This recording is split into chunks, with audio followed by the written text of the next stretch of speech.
AEW Unrestricted, the official podcast of All Elite Wrestling. I'm Aubrey Edwards, referee and co-host, along with my wonderful co-host who makes me look good, Tony Schiavone. How you doing, Tony? Hey, buddy. How you doing?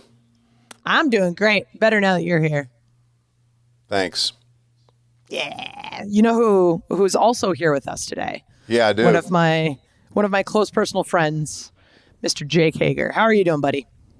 Yeah, I get to be a buddy as well. I'm doing great. Buddy! When Tony said, "How you doing, buddy?" I wanted to chime in like, "Oh, I'm doing great." But I'm talking to you. No, listen, you're our buddy too. Yeah, see. Yeah. I'm fishing for that. Yeah, Aubrey, I want you to ask the first question, but I got a Jake Hager story. Oh, yeah. We were in Chicago, I believe, before the pandemic. Yeah, I think it was like our Revolution pay-per-view. 2020. Yeah, and I'm backstage, of course, with JR. And JR and Jake are talking about the arm angle, the arm triangle, whatever it is, whatever that submission move is, Jake. Yeah. Arm triangle. Yeah. And JR just calmly says, "That really hurts." He said, Jake, go ahead and put it on Schiavone. And I went, "No, you don't really have to." It really hurts. Thank you for that. It reminded me of my days working for Bill Watts when he used to say, "You announcers need to find out how these moves really hurt so you can accurately call them." And I went, no thanks. But it happened that day. So there's my Jake story. Go ahead, Aubrey. He hurt me, but I got over it. Okay. So one of the things I love about Jake is his affiliation with the Inner Circle, which means selfishly, I get to work with him a lot.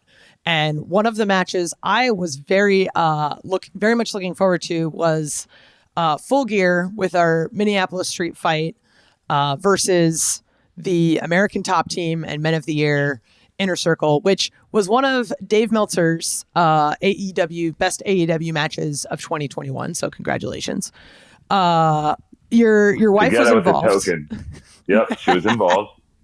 She's always involved in the good ones. I like it because I think she was there also for your debut match at that same Revolution show. How did this whole match come together? Because I think you're actually the first one we've talked to about this. Oh man, it was really cool to be a part of that angle. Kind of pulling a rabbit out of our hat each week and testing the limits and seeing what we can do. And the Minneapolis street fight came together because it's known in all of the streets as the deadliest of street fights. And this was the only place this angle could culminate at. No, it was really cool to be a part of. Like Dan Lambert on the mic is absolutely pure magic. So fun to work with. Junior Dos Santos, oh man, that guy's gonna be a pro wrestling champion one day. He really wants it and really loves the sport. You can tell, and those guys are so eager to learn and do the stuff. And it was cool how that match just came together. And we kind of always, with the Inner Circle, we kind of just go off in our little worlds and tell our stories that way. It seems to work well for us. For those of us who are old school people. Not just old, but old school people. Seeing Baron Von Raschke at ringside as part of that, defending the honor of your wife, was a hell of a moment, man. Yeah, that was very cool. Very cool. Yeah. It was cool backstage when we were setting it up, and we first got to meet Baron, and he was there with his daughter, and Chris was kind of cordially like, "Hey, do you think if it's okay, if the situation provides itself, you could do the claw?" And he kind of looked back at his daughter, and then he whispered into Ethan's ear, how to do the claw. And I just thought that was so awesome that he was still keeping it a secret from his daughter after all these years. Right. Pro wrestling Old school, is that magic. Yeah. Right. Old school, buddy. Yeah. And then here I am blabbing my big mouth. Just killing the business here on AEW Unrestricted. Yeah. It's been done before. That's why we're unrestricted, okay? Yes. But just so we're clear too, I am full enough of a man to defend my wife's honor. I can do that, but thank you, Baron. Well, you were busy. I mean, you were involved in a match, and he was just there. So I get it. Yeah. You never Man, have there you go. to. Hey, you never have to convince us that you're a hell of a man. We know that. Oh, yeah. It's common knowledge. Sometimes my head just doesn't fit in the screen. I mean, that's all of us. We all have those days sometimes. Yeah. So no big deal. Well, thank you. Jake is, of course. Jake is one of those people that is an absolute sweetheart outside of the ring. And then in the ring, I'm very terrified because he's strong and scary and moves very quickly. And I don't think I've ever been more scared to be in the ring with you than I was for the MMA rules cage fight with you and Wardlow. Because as a referee, just to provide context for the people listening, my positioning is based on where the hard cam is. So if the hard cam's one way, I'm basically moving the other way behind the wrestlers so that they're always in front of me because it's their story that we're trying to tell. But then as soon as you introduce the MMA cage, everything goes out the window because there's no real backside or front side to the ring. It's all just there, and there's cameras at all corners and whatnot. And for me, I was terrified because these guys are legit beating the shit out of each other. And I'm worried that I'm going to get trampled. I'm trying to keep a straight face of no, I'm a tough broad. I'm a badass. I could do this. And I'm just oh God, please don't die. Please don't die. Please don't die. So I'm curious, how did that match come together with Wardlow? What was the idea behind, who came up with the idea to do it? And what were some of the things you guys discussed prior to actually having the match? Yeah, it was Mike's idea.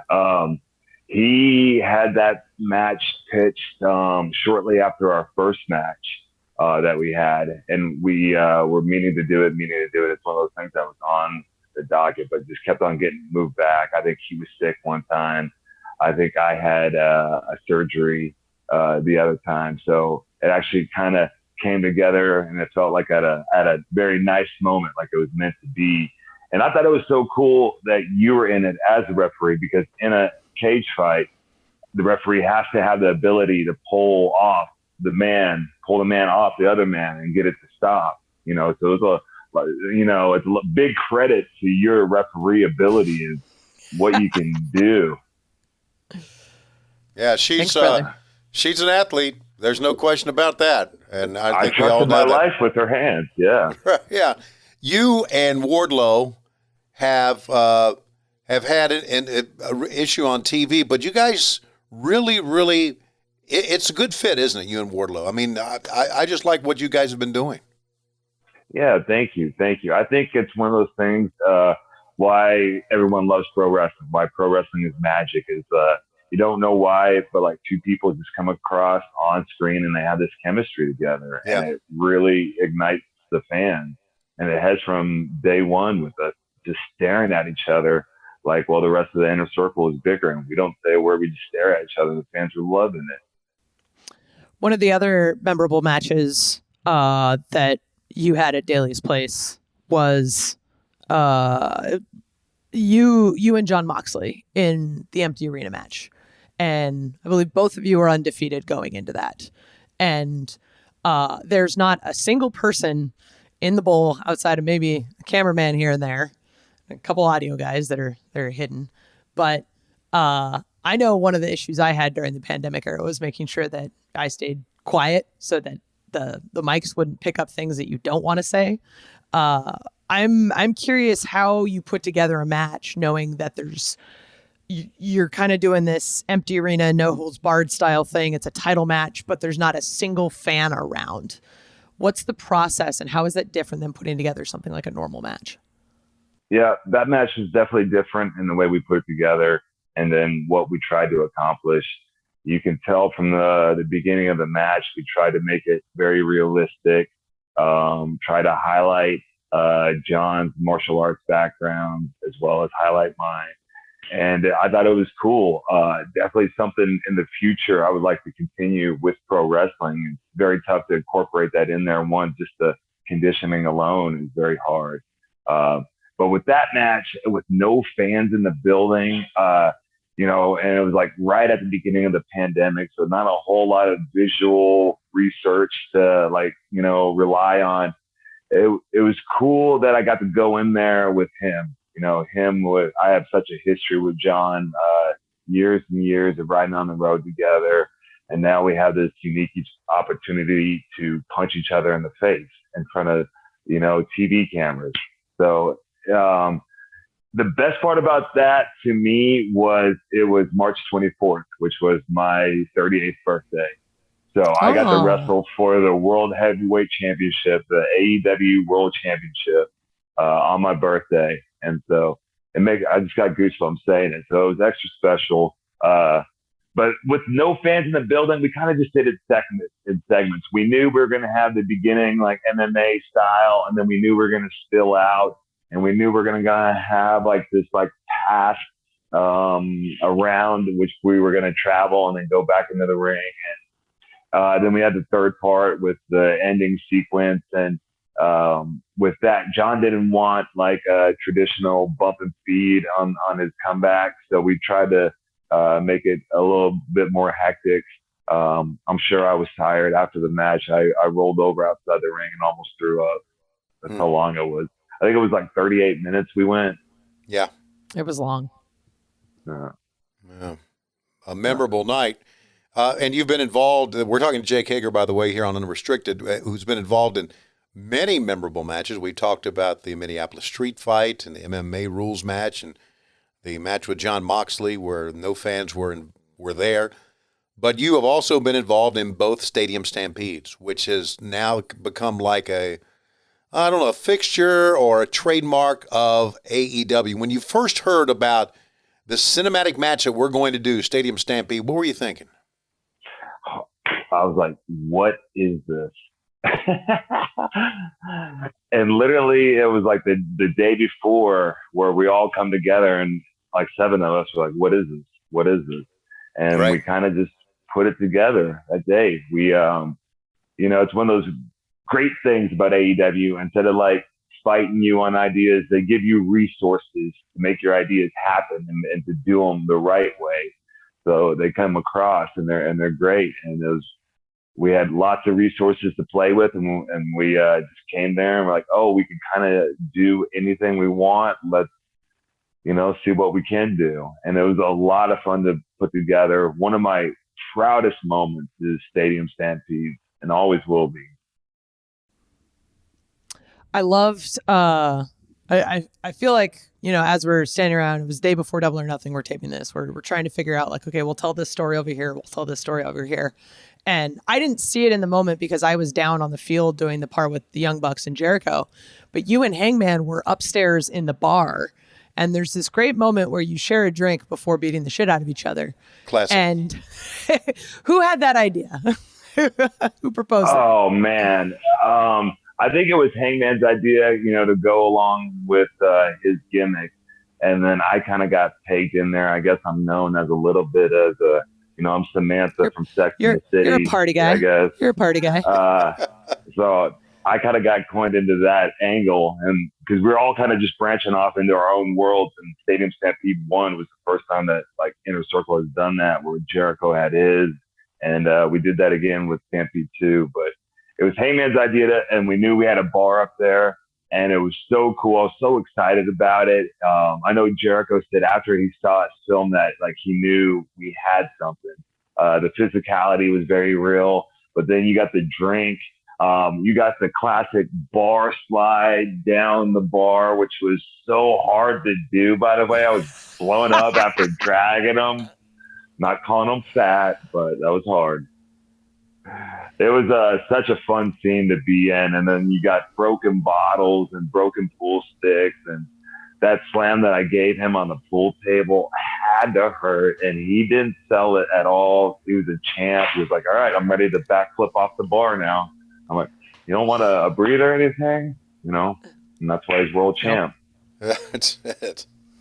And the second Stadium Stampede, you rappel from the top of the stadium. Jeez. Yeah. How about that? Don't tell me you're afraid of heights. I am afraid of heights. Oh my God. Okay. Wasn't Haku afraid of heights as well, though? Yeah. Yeah. Okay. Good. We like to give Chris the heat for the repelling. We all say it was his idea. He was like, no, this was just something that was happening. Going up there, like the climb up there was one of the scariest moments of my life. One of the like toughest moments of my life, because you have 3 flights of stairs where you're pretty much climbing straight up. And then you have this little turnaround, and then you got another flight where you go straight up, and you got a little turnaround, and you're going straight up, and you're looking out at Daly's place. You see the whole parking lot, you see the river, and like the wind is blowing, and it's just like one little slip. And it's like, there was one moment where I was climbing up there and I just froze, and I was like, all right, okay, you're an MMA fighter, you're a pro wrestler on live TV all the time. Take the next step.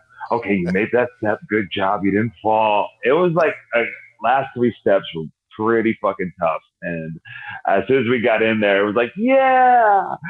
And then the best part is we go to the top part. Yeah, but we're inside the scoreboard now. So it's like the pressure's off. And then you climb a flight of stairs and you're at the top.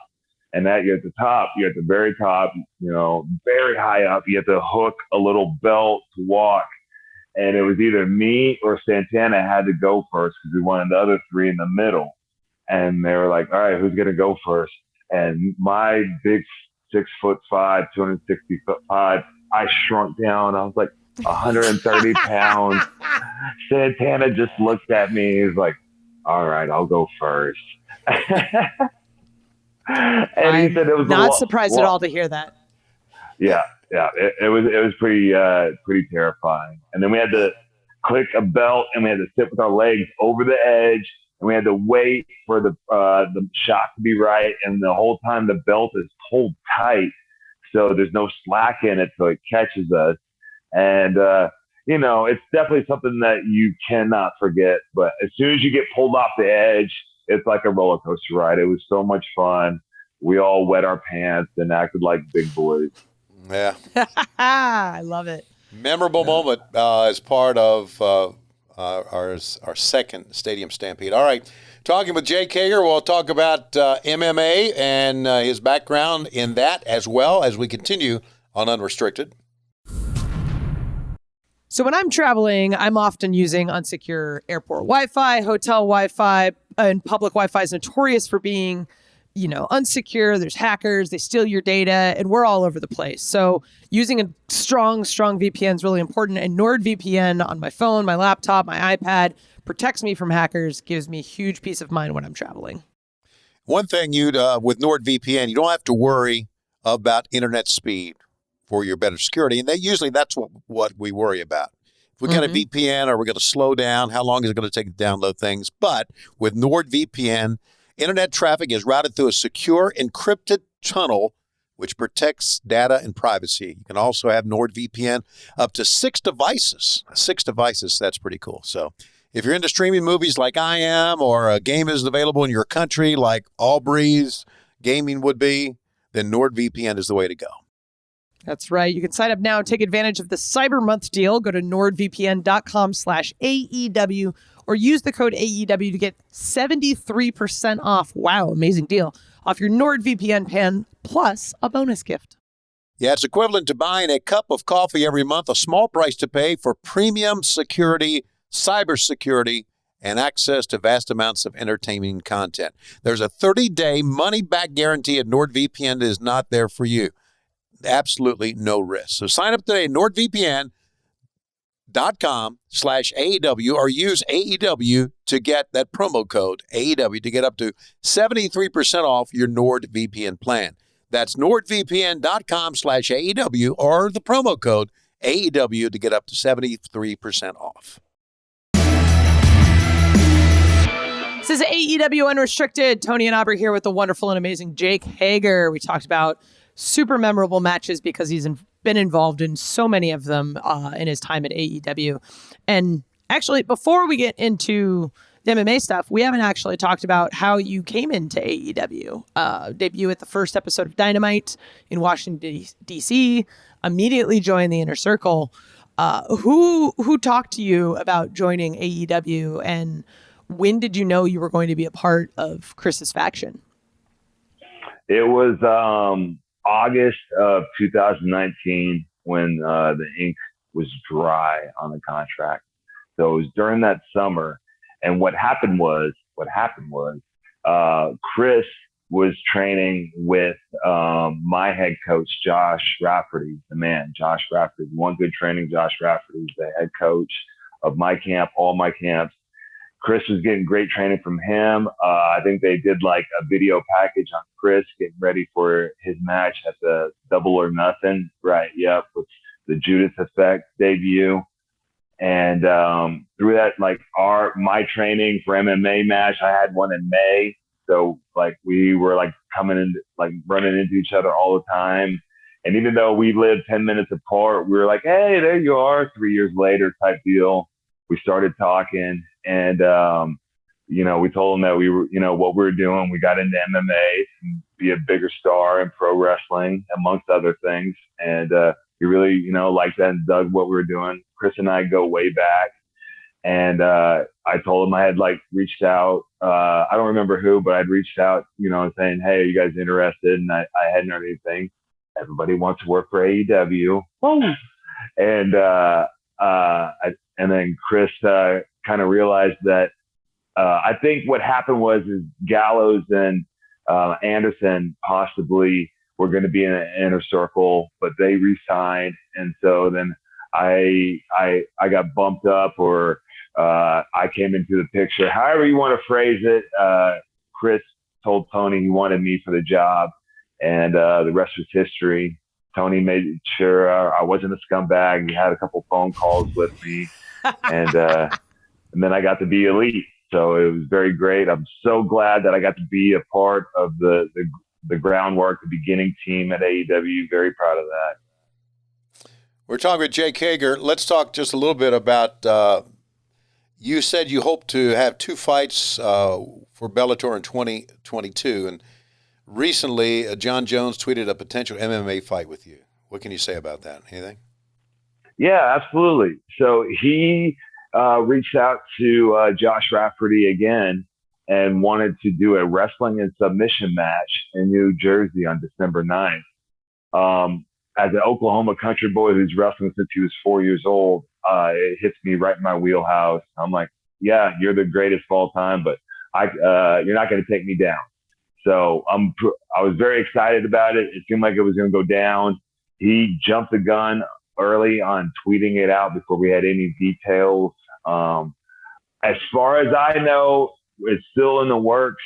Maybe not for December 9th. That's in like 3 days. So maybe January 9th now. So we'll see. But I think it's very cool that he wanted to just do that with me. I think it's a testament to AEW and what AEW is doing and how current and how popular we are right now and how on the rise we are. And it's a testament to myself, too. It was really great.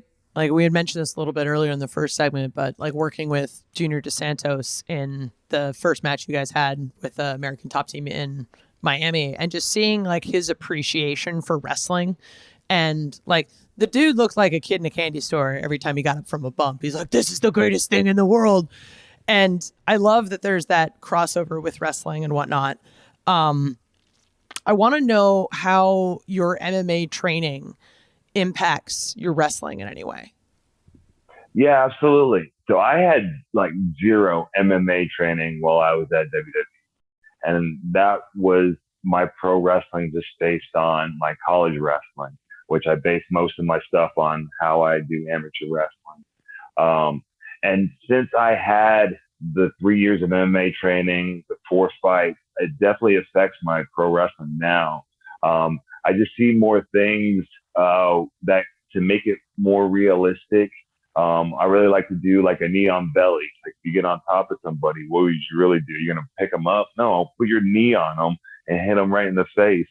And so there's just like little aspects that I found through the confidence of getting to a certain level with MMA training that I can incorporate, because it has taken a while to incorporate the realistic wrestling that I do since I was a little kid and the MMA fighting into it to, because there's a difference. You want it to look good, you want it to feel good at the same time, and you want it to make sense with the match. So to incorporate it is more difficult, so it translates to the people on what you're doing. But I feel like jiu-jitsu is a very good thing to train if you want to be a pro wrestler. It can make everything just feel more natural in there. And then, of course, kickboxing, boxing, anything you can do with your hands to make it look like weapons or legs. I was just telling, that last interview I did, I was saying anything you could do, any type of MMA training makes you a better pro wrestler. Now, you need pro wrestling training specifically as well. But once you have that, you can use MMA training to build up your pro wrestling. Long pause. Sorry. Yeah, no, there's a healing process after an MMA fight, right? I mean, how do you balance that out? Right. Yeah, there really is. And it's like some of the stuff is the unseen healing that you're doing for your head and your concussion that really needs like more time, and you think it doesn't because you can't see the bruise type deal. I had to heal a bunch after the last fight. That was a war that I was in. It was 3 5-minute rounds of no head movement and just face-to-face right hand, which is great if you're into that. I'm going to work on moving my head next time. But it really does, you have to like heal afterwards. Like I didn't do anything for like almost 3 months, like training wise, not even like a little public jujitsu class or anything like that. Just let it heal, and just got to be proactive on it because you're going to get sore in the training. You got to do the ice, you got to do the cryotherapy, you got to do like the massage therapy. Sorry, I couldn't resist.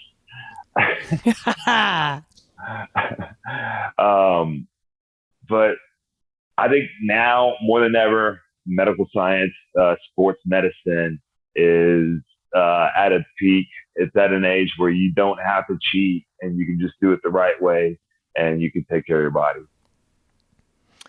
We've got in our later segment, we'll talk about some fan questions that came in for you, but this is kind of a really good one that touches on what we're talking about right now. From Chris Jenkins on Twitter asks, would you ever consider leaving pro wrestling to do MMA full time? I don't see a reason why I would. You know, one hand makes the other hand bigger. They both complement each other, like we're just talking about with the training. So it's one of those things where being on television as a pro wrestler makes me a bigger draw, a bigger opponent, which makes me more money. So they go hand in hand. It's a perfect storm, really. So I don't think so. No. It's always going to be both at the same time. Right. When Jake Hager is announced, he is announced from the wrestling capital of the world, Perry, Oklahoma, and you said you're just a country boy from Oklahoma. We think of Perry, Oklahoma. Obviously, if you know anything about the history of pro wrestling, you think about Danny Hodge, who you grew up in the same neighborhood with. You wrestled with his grandson in high school. Talk about Danny Hodge and the impact he had on your career. Oh, man. The living legend. What a man. I first met Danny when I was like a little kid. He was one of those people that they would have come to the school and like speak to all the kids in the gymnasium, crush an apple. I think I was in kindergarten. He broke a pair of pliers right there. There was just like a hush went over all the kids' face. And then as I got older, I got to wrestle with his grandson, which he would come in and help us with practice and, you know, just do certain things that were like very special. And it wasn't just in like what he was doing. It was, you know, like as in everything that is classic, it's how you do it. And he had his twist on everything. He had this perspective on life. He was the nicest guy you would ever meet. But he's the toughest guy that you don't want to meet. He's just the baddest man. I can't explain it. I did a paper on Danny when I was in college about his life. It was for some freshman class. And he told me a story about how he would let the whole wrestling team start the run about a minute in front of him, a minute head start. And then he would still beat them back by a good amount of time. And it was just like that type of work ethic led to who he was. And it was very cool as I got to graduate from college and I got to wrestle with WWE. I got to go back to my hometown and I got to do a couple seminars for like the youth programs with Danny. And here I am still a fan of Danny's, and I'm standing side by side doing a coaching seminar with him. It was a very proud moment of mine, and just getting to know him, it was very special. Always look for him when we were in Oklahoma City. He'd be backstage, and he would come up to you, and he would still, like, even though you know that he's strong, he wants you to tell him that. So he's going to grab your hand, and he's going to give it to you. And it would almost put you on your knees. And you're like, Danny, can I shake your hand? Can we do a hug? He's like, no, shake it. I love it. I love it. Very, I know when I think about Oklahoma boys in wrestling, obviously Jake Hager is one, but Jim Ross is another. And I want you to kind of talk about the role that Jim Ross has had in your wrestling career. Excuse me. Yeah, Jim, back to an earlier story about putting Shivani in that hold. It's in my contract that I have to do whatever Jim Ross tells me to do. So I believe it. It's been such a special relationship I've had with Jim. I met him my sophomore year in college. I think it was like 2003. And he was with another Oklahoman, Jerry Briscoe, who's another good friend of mine who lives very close to me. And they always said, hey, you're a tall wrestler. Why don't you try pro wrestling when you get done with this? And I was a big fan, like throughout junior high during the Monday Night Wars. Of course, Team WCW, right, Tony? And, gotten away from it because I was more competitive in high school with wrestling and football, but I was very excited about it. And so senior year, I'm doing 6 months of interviewing, no job. I called Jim up. I'm like, hey, give me a tryout. He calls Jerry up. Jerry sets the tryout. I graduated in May of 06. I went out to a tryout that month. It was like a week-long tryout in Deep South. And I got the job. By July, I had moved out of Oklahoma, and I was starting my pro wrestling journey. But like throughout there, I was blessed to have Jim Ross there kind of giving me guidance, Jerry Briscoe giving me guidance on what to do, what to stay away from. There, it's a lot different than AEW. There's a lot of landmines you have to avoid. But very lucky to have those guys in my hand. And then, of course, what do I have to do? I have to spray barbecue sauce in my friend's face. I did let Jim put me in an ankle lock live in the middle of a ring on the pay-per-view. So I think we're even. But very lucky and very glad to be his friend. We're talking with Jake Hager. Jake, before we go to fan questions, I want to hit you with this. You are technically still the Lucha Underground champion, right? Technically. Right. Yeah. Longest ever by now, right? Right. Exactly. Yeah. Yeah. Longer than Penta, longer than Mysterio, That had to be that had to be quite an experience wrestling there. It was an experience for me who had only experienced WWE, leaving there and going into the independents and going into the other promotions that were available. That was the only way I was making my income. It was very much of a learning curve for me. I had to kind of re-dive into pro wrestling. It allowed me to fall in love with pro wrestling again and just see a different side of it. And I always loved Lucha Underground. I thought what they were doing was a very cool thing. I thought it was different. It just seemed like the networks were dropping the ball on the situation, but the people behind it, it was very cool. You saw, I wrestled Sammy Guevara on Lucha Underground, and he did a backflip onto me from the second story of an escape ladder. Of course, I caught him because I'm the best in the biz, but at catching, don't get carried away. Okay. but it was cool. It was cool. I enjoyed it. All right. Jake Hager on Unrestricted will field fan questions coming up.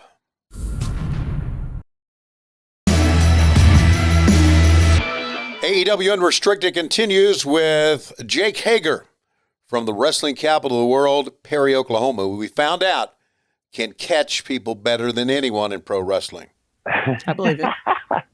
And also can put on that arm triangle, and I know that for a fact, among other things. Sid Fishy wants to know, this is at Sid Fishy, what was your favorite pro wrestling moment of this past year that you were involved in? And what is your favorite moment that you were not involved in, just watching, being a part of? Okay. I really enjoyed, of course, Stadium Stampede 2. That was just a magical match. Very proud to be in that. But more important than that, I think Blood and Guts on May 5th. I think it was one of our first matches back in front of an audience. Right. So we hadn't felt that normalcy of a pro wrestling show. We haven't felt that impact of our other character in our show, the fans. You know, they're definitely a part of the show. Yeah. And so I remember coming out, we had the jumpsuits on and we're coming out with the big cage down and they're singing Fozzy. And it was just, they just erupted. Like they wanted it so bad. And like, I think you see a picture of me, like I'm trying to do my normal like scream entrance, but you look at my face, like I'm crying in my eyes because it was just so cool to feel that again, like be back and be like, yes, we need this normalcy. And it was very powerful for me. I'm getting goosebumps now. There's a lot of onions in here too. And it just goes to show you like how much the fans are a part of pro wrestling shows. And it's very lucky to have our AEW fans who really are the best in pro wrestling fans. What about a match that you weren't involved with? A match that I wasn't involved with. I tell you what, even it was the Fuego story. Oh yes. I know Fuego was having a feud with Miro. Miro was just destroying him. And, it's just a great, story to anyone who's struggling. Like, keep going, keep trying, keep working hard, keep your head up, keep being a good person, and you're going to be rewarded for it. And, how he got a job, best friend gave it to him.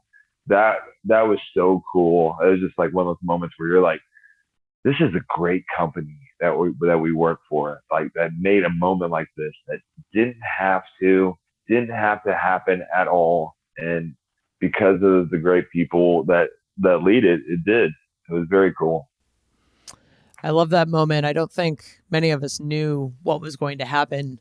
And I figured out right before Fuego went out because Sammy's standing there with like a clipboard. I'm like, oh God, I need to walk away so I don't cry so Fuego doesn't figure out what's happening. Oh my God, this is insane. I'm glad you brought that one up because that was extremely memorable for many of us there. We had a question from Carissa Lopez. When you were told that the people from American Top Team were coming to AEW, what was your reaction knowing that there was going to be such a long and deep feud with you guys and Dan Lambert and his team? Yeah, it can definitely be very intimidating.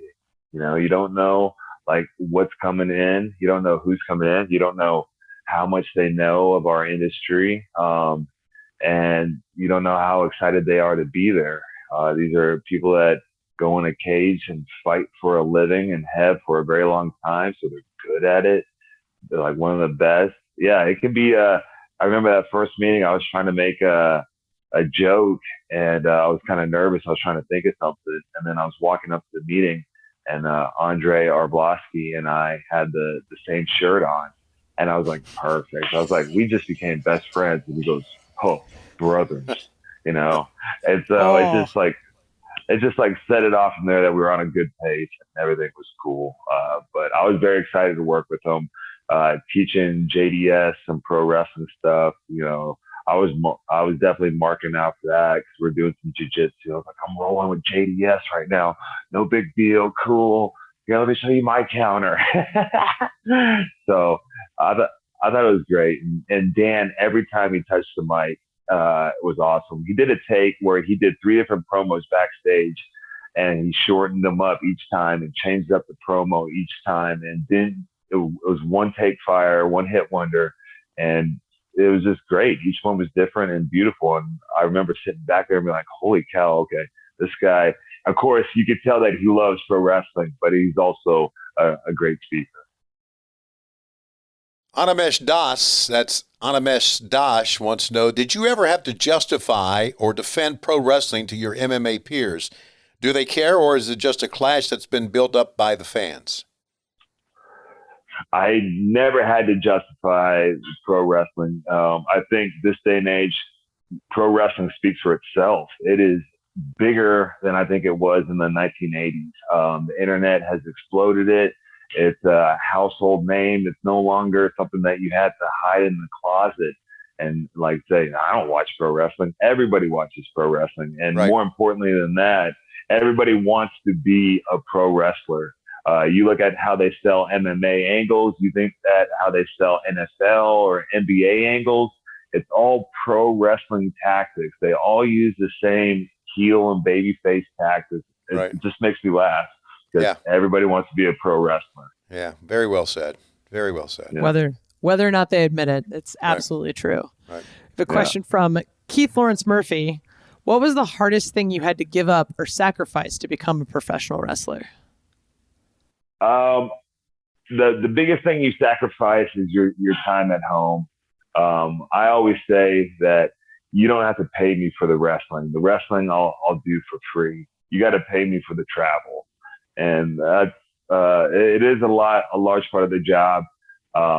As a kid from a small town in Oklahoma, I was very excited about the travel, getting to see the world, getting to wrestle in front of the big crowds and famous arenas. It's awesome. Very excited about it. Now I travel less with AEW, which is great. So I can be home with my kids. So that's the biggest sacrifice now is time away from my family. So I want to, be there as much as possible so they can get big muscles like this. They won't know unless I'm here. So I don't know. From Down the Block wants to know, what are some lessons you learned while carrying your first world title? Let's see. I think the biggest thing I learned from carrying the world title is Undertaker pulled me aside and I did something which he didn't like, and so he made a point to tell me about it. But it was good talk, and he pulled me aside and he was like, "Look, this job is only worth it if you're on top as far as financially. In the middle, down at the bottom, it's a lot of scrapping. You're away on the road too much. You don't make it. You need to be on top for it to be worth it." And so I always took that as a grain of salt and like where I needed to be at and how to really value myself as an individual. Because when you're being a pro wrestler, you really have to know what your value is so you can know what to ask for and know what not to ask for, I feel like. And I feel that speech from him kind of put it in perspective a little bit more. I have a question from Mike Pendergrass on Twitter.